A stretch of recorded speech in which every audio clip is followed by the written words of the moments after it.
Hey guys, it's Brett. Thanks for dropping by my channel. So I don't know about you, but I love the Booker Awards. I don't follow the international as much, but I love the non-international Booker Awards, which will announce their long list next Tuesday, August 1st.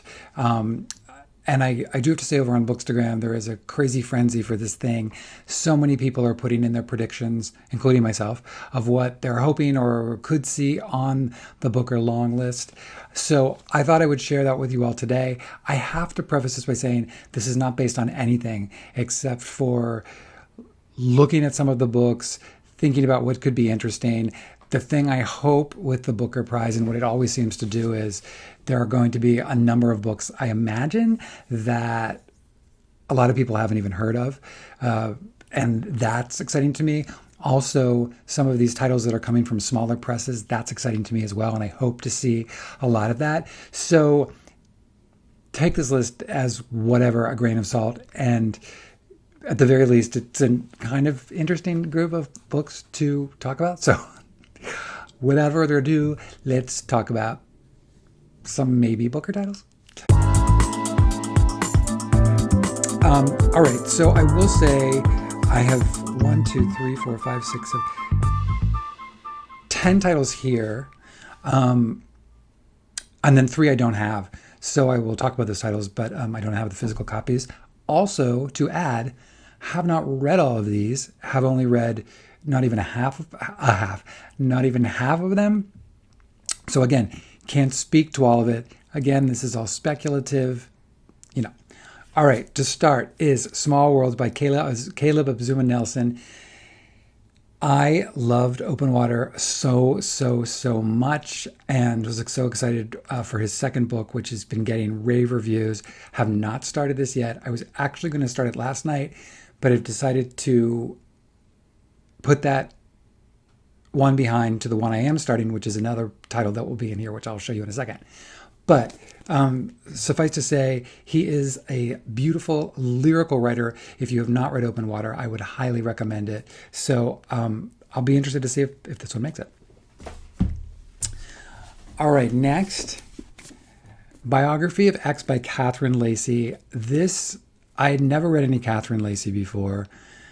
And thank you to FSG for the copy of this. I found this thing so fascinating. It's about a woman who is writing the definitive biography of her lover, whose name is X, who was kind of a jack of all trades. She was a musician, she was an artist, who a biographer was doing a book about her, and this woman, her lover, said, it's never going to be as good as I can tell the story. So it's her version of X's biography. It is so cool. It contains pictures in it. It marries real life people with the fictional characters. So, I mean, there are copious notes at the end of the book referencing so much of what's going on in the book, like a real biography. This is the galley, but the actual book itself, I know the American edition is beautiful. Like the cover, all of it, it's just a stunning book that looks, for all intents and purposes, like a real biography. It's crazy. So it's extremely inventive, really smart. It would be fun to see this on. So we'll see. All right, so this is the other book that I've just started that superseded the Small Worlds, the Caleb book, which is In Ascension by Martin McInnes. I'm seeing this on a lot of people's list as something that could potentially be on there. The thing that kind of makes it an outlier is it's sci-fi adjacent, and that's not something that usually, to my knowledge, shows up on the Booker list. However, I think this sounds really good. I just want to read you the opening of this. It says, Lee grew up in Rotterdam, drawn to the waterfront as an escape from her unhappy home life and volatile father. Enchanted by the undersea world of her childhood, she excels in marine biology, traveling the globe to study ancient organisms. When a trench is discovered in the Atlantic Ocean, Lee joins the exploration team, hoping to find evidence of the Earth's first life forms. What she instead finds calls into question everything we know about our own beginnings. I've so many people that I know have read this have loved it, loved it, loved it. So I have no idea. It's a little bit of a chunker, but I just started this today, so I hope to get through it before Tuesday. Only because then if it's on the long list, I could say I read it. And if it's not on the long list, I could say I've read it, and then I can move on to the books on the long list. So anyway, I'm excited about this one. All right, another book that's getting a lot of pre-publication buzz is Lauren Groff's The Vaster Wild.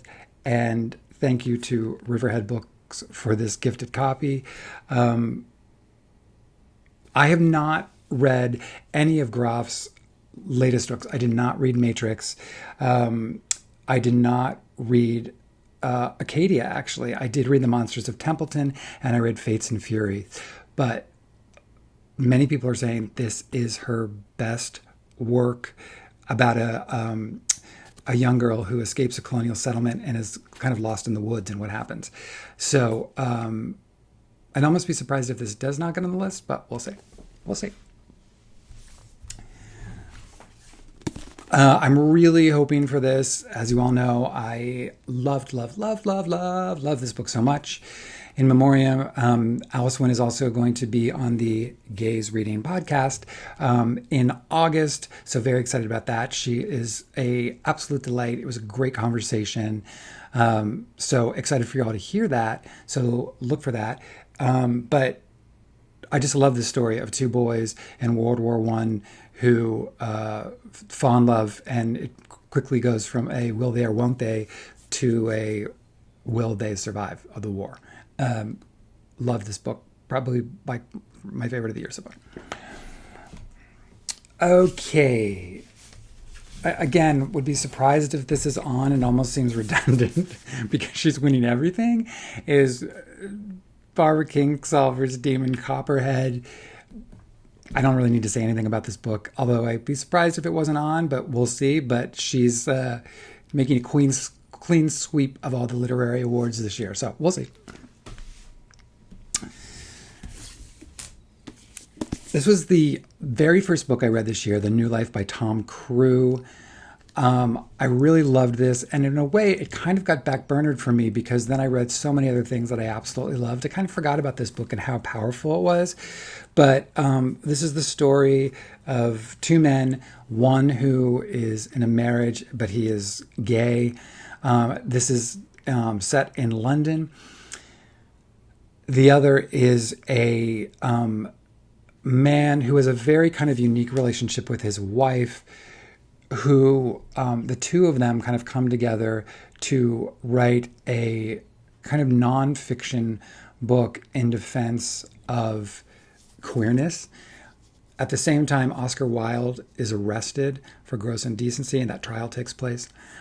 So it's all under the lens of that. But what the interesting thing that Tom Crew does is take something which could seem very kind of dry and masterpiece theater-esque and really contemporizes it. And by that I mean these characters are fully three-dimensional, sexually everything. And it's really interesting. It makes it really feel current and relevant, but a really, really amazing debut.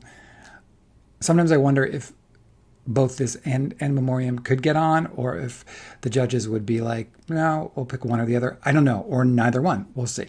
But another book I would love to see get on, because it's been one of my favorites of the year, is The Covenant of Water by Abraham Verghese. You see me struggling to hold this doorstop. I absolutely loved this. I know many of you did too. If you haven't read it and you're freaked out by the size, I would just say, honestly, break it into 30-page chunks and do 30 pages a day, and you'll get through it in a month. I read it that way with a group. And also, I've said before, I did this on audio as well. And Abraham Verghese reads it. His voice is so beautiful. I also just appreciated it so much to hear just name pronunciations and all of those kind of things. But truly a spectacular book. So yeah.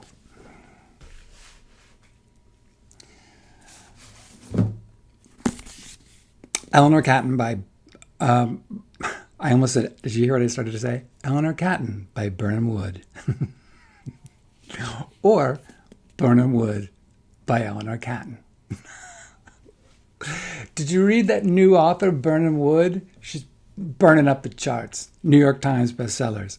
Her current book, A Pile of Sticks, is great. All right, so have not read this yet. I thought I would read it immediately when it came out, and I couldn't wait to get my hands on it, and I have not. But really looking forward to this. I will not go into the description of it because I feel like it's been talked about a lot. So let's just say, maybe for Burnham Woods. All right, so this next book, I don't really know at all, although I've seen this on a few lists, and I started to read about it, and it sounded so interesting to me, but I've seen here in the States virtually nothing about it. But I'm going to read you this blurb.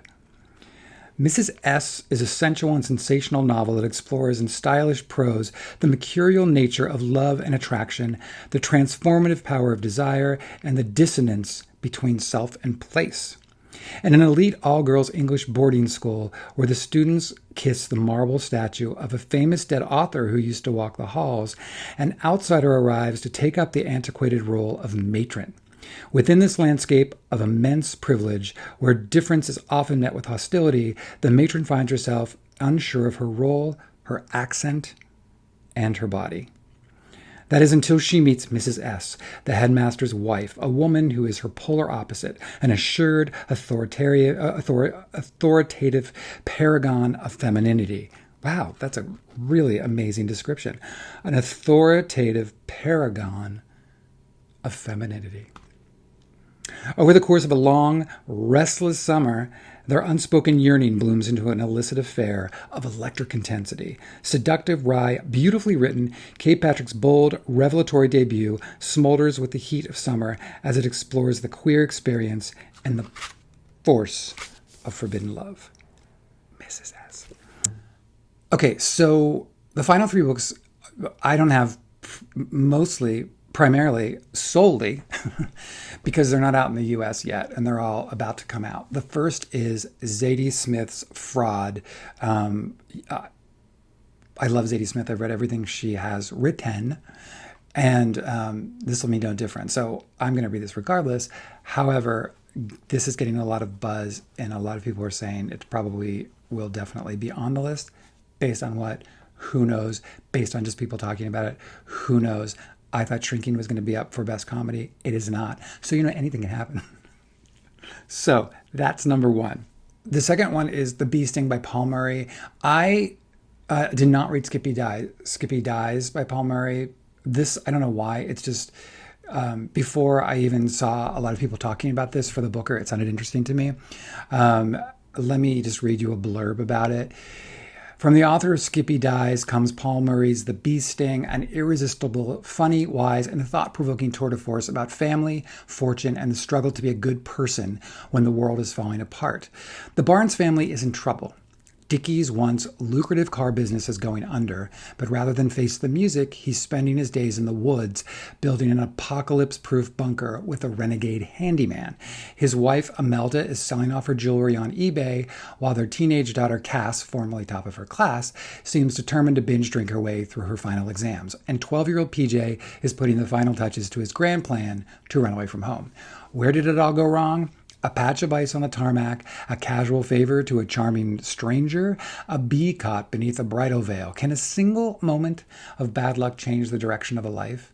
And if the story has already been written, is there still time to find a happy ending? So, I think that sounds great. Again, regardless of whether or not it makes the list, I'll still be reading this, but hopefully it does. It's also a chunker at 656 pages, so I'd rather have it sooner than later so we can get through it. Okay, the final one is Cuddy by Benjamin Myers, which is a retelling of the story and legacy of St. Cuthbert. From Lindisfarne to Delham and Durham, the Durham of today. I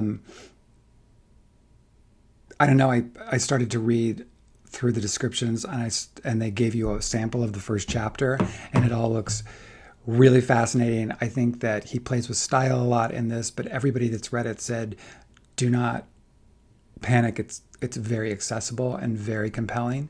So I'm really, really excited about that one. So that's coming. So that is my Baker's Dozen for my thoughts on what I think could be up. You know, there's other stuff that I did think of, like Cecile Pinn's Wandering Souls. People are talking about the new Solomon Rushdie book. I don't know, didn't read it. Fire Rush by Jacqueline Crooks, which I did read and liked a lot. So I don't know, very excited to see where all it leads. What about you guys? Are you following the Booker? Could you care less about the Booker? What are your thoughts? Do you think any of these can be on it? Do you think I'm wildly off base? Let me know in your thoughts below. And I hope you guys are having a great week, and I'll see you all soon.